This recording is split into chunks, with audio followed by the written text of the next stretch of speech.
Vice Chancellor, permit me to stand on the already existing protocols established. Good afternoon, all. I am much honored to stand before you at this special occasion to deliver a speech on the 56th congregation, the 6th session, on behalf of my fellow graduates present here.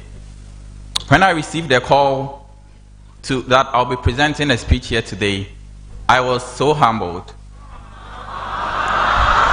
Because you all agree with me that I am not the most intelligent and certainly not the most knowledgeable.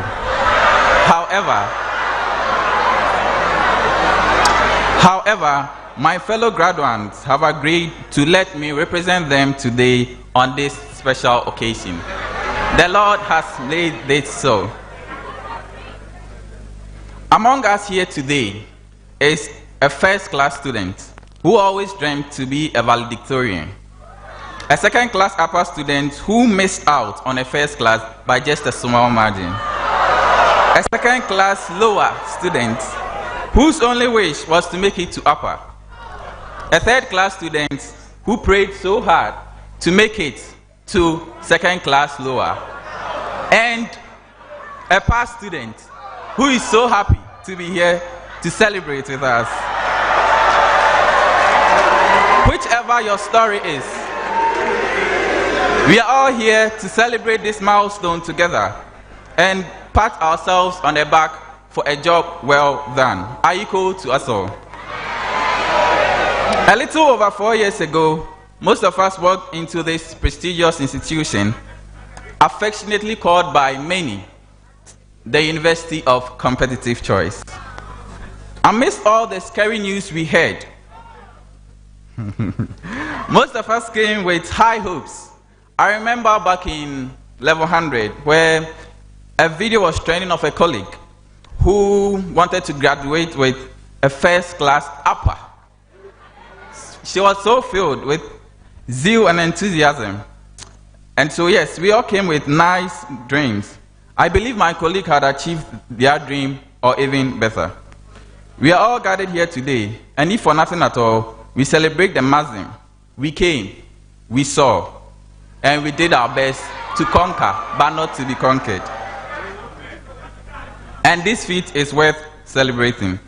I would like us to remember those who couldn't graduate with us by reason of death or misfortunes. Our thoughts and prayers are with their families and friends and loved ones, and for those who couldn't be physically present to make it due to other circumstances, we celebrate you all today. We have come a long way to reach this far, even though the journey has been a tough one.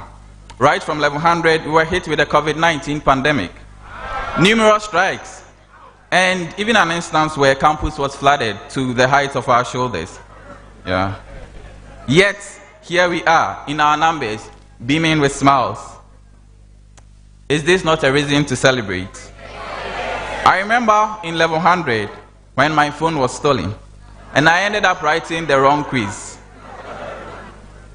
because the venue was changed at the last time. Some among us have more intriguing stories to tell. Times when you sleep, you are literally dead. Times when you have 5 presentations and 6 assignments. Dr. Becker will ensure that you don't smile after his quiz. Other times where Dr. Kao made paying attention to details a lifestyle by a life-changing quiz. Time will not permit me to talk about quantitative methods, aka Quanti, and its portal effect, about FR, financial reporting, and even critical thinking. Yet here we are. We deserve a standing ovation.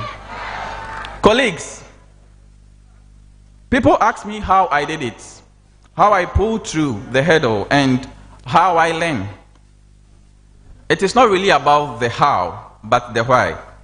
I have learned and observed that most people pay attention to how to do something to get a desired result, not paying attention to the why. And I believe that if you pay attention to the why, the how becomes a lifestyle, not something challenging, thereby making hardworking, perseverance, and sacrifice a lifestyle.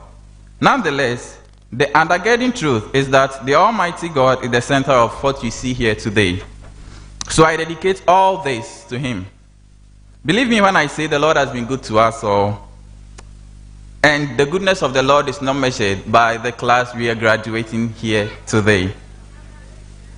So far as we are graduating here today, there are higher heights before us, and that are attainable only if we will go back to the drawing board to learn the main reason why we are doing that endeavor and set it right, so that we can better serve humanity. Though we are overwhelmed with joy and happiness at this moment, let us not forget that now it is not about the certificate or even the class. Rather, the satisfaction from the material evidence of the precious knowledge and experience gained in the years of studies of the University of Cape Coast. The university has equipped us with the necessary knowledge and skills to turn our aspirations into realities. Yes, we can, and yes, we will. Let us not bury our talents and make optimum use of them to project the image of our beloved alma mater and Ghana as a whole. I will borrow this quote from the popular Olympic swimmer, Michael Phelps. There are obstacles, there will be doubters, and there will certainly be mistakes, but with hard work, there are no limits. Let me also use this opportunity to commend the university authorities for the opportunity offered us to pursue various courses and programs. The wisdom, the pieces of advice, the guidance given us during our pursuit for knowledge on this campus. And to the lecturers of the various faculties and schools of the College of Humanities and Legal Studies, and specifically to my very own lecturers from the School of Business, we are very grateful. No one succeeds without the help of others. I would like to extend my gratitude to my parents, especially my mother, Madame Mary Sang, for her prayers and then her long, for this being a mother. God richly bless her for me. I would also like to thank my siblings and well-meaning friends. This would not have been possible without you, The Lord bless you so much. I also want to say thank you to my mentor and boss, Dr. Seram Kawo, and all the lecturers who made this possible, and to my very special friends and support systems and the class of accounting. I say God bless every single one of you. I can't forget my awesome program mates and course reps who wanted me to mention their names, but I won't. And to us all, a very big Ayuku. Let me end here with a verse from the Holy Book that sums up our mood for today and recommend it to us all. Today is the day the Lord has made. Let us rejoice and be glad in it. Thank you all.